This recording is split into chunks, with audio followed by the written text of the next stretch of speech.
هغه کسان چې هغه د قرآن کریم تلاوت نه کوي، هغه که زنانې وي که نارینه وي، دا پیغام دې ضرور واوري او چې څومره کولی سي مخته یې شیر کړي چې خلک د قرآن کریم د تلاوت والا جوړ سي.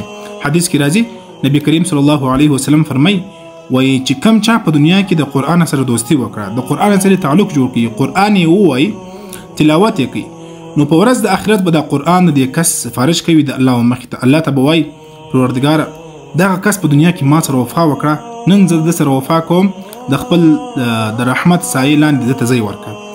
یا الله د په دنیا کې زه نه پرېښولم، زه یوازې نه پرېښولم، نن زه د جهنم اور ته نه پرېږدم.